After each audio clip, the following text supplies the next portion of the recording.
Thanks for watching AM Northwest. If your roasted chicken turns out dry more often than not, then we've got help for you. We welcome back the food editor of Christopher Kimball's Milk Street, Matthew Card. Good to see you. Always good to see you. Absolutely. Okay, it smells delicious here. Let's talk about the roasted chicken. You say a lot of folks have difficulty making it moist enough. Absolutely. So chicken's really interesting because you take a whole chicken, it's kind of hollow in the inside and it's shaped like a football, right? Right. And then it's got white meat, dark meat, which are best cooked to different temperatures. Right, true. Best way to do it, get pieces. Yeah. Yeah. That makes sense. So what we're going to do is start with pieces. Okay. And I really prefer dark meat. Yes, I do too. White meat's great too. So this recipe's great because it works with white or dark meat, all depending. But we're going to start with pieces, and then we're going to just roast it on a baking sheet, really hot. The key here is really the flavorings, and what I love about this recipe is it works with really a host of different flavorings. We have a bunch of different varieties in the magazine, and this is actually my favorite. It's za'atar roasted chicken. Oh, za'atar, okay. Za'atar, and za'atar is this great Middle Eastern spice mix, and it's dried herbs, sesame seeds, sumac, salt, and it makes anything taste better. It could make a cardboard box taste better. And it's really magical with chicken. So what we're going to do is we're going to make a spice rub for the chicken, coat the chicken, and then roast it with a whole bunch of garlic cloves, which are going to form the basis for the sauce. Right, like that. So here's the za'atar. It's 3 tablespoons. And then we have a tablespoon of kosher salt. Okay. We figure about a teaspoon of kosher salt per pound of meat. So it's a good ratio to have whenever you're cooking meat. Teaspoon and a half of sugar, right there. Sugar. Now that's an interesting. Well, it helps brown. It helps the spice rub stick to the meat. Oh, okay. And it brings up the sesame flavor in that. You add a little sweet, and it makes the sesame taste better. Okay. Black pepper. And a little dried oregano, either Turkish, Mexican, whatever you got. Gotcha. Do you want to go ahead and mix that for me?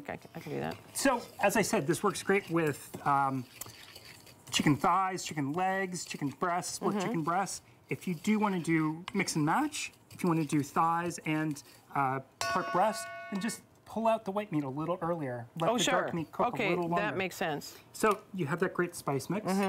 We have about 3 pounds of chicken here. And we're just going to go ahead and coat it on both sides.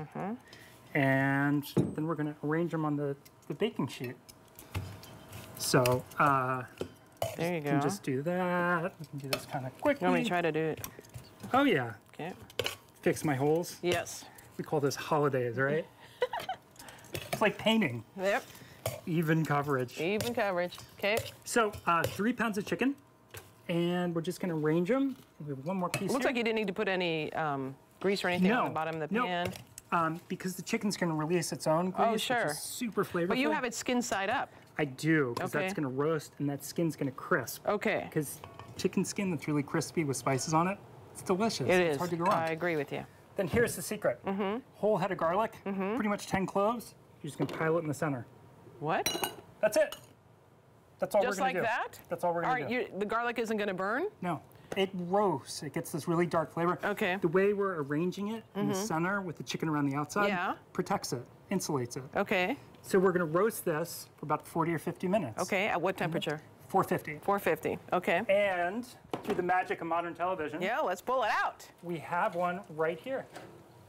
Oh gosh, that's what's smelling so good. Yeah, it smells great. I don't want to burn your counter, so I'm going to take that and put that down. I felt like I walked into the studio smelling of delicious so good. chicken. Okay. So, look at the garlic right there. Okay. It is. So it browns, and then we're going to pull the chicken.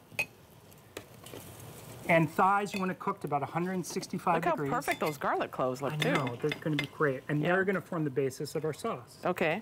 So we're just going to pull that chicken. We're going to add a little water to the pan. And this is where it takes a little body English. But we're just going to mash it up right on the baking sheet. Right on the baking sheet. Yeah, so you form the basis of the sauce. Okay. Right on. Now, is the sauce something that you pour over the top of this? Well, then we're gonna transfer it to a container. Okay. Then we're gonna add lemon juice, lemon zest, fresh herbs, and a little olive oil to finish. Okay. I'm not gonna. It gets really noisy, but you do want to scrape up all those bits. It's a ton of flavor there. So show me. You made the sauce over here. I did. Okay. So show me that. So we have that really gorgeous sauce.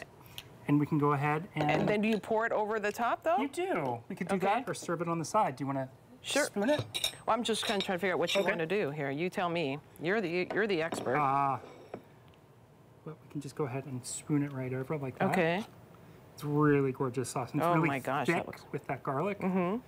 So you can go ahead and grab a piece. Okay, I'll grab a piece. Grab this one, because I want to try the sauce. Yeah.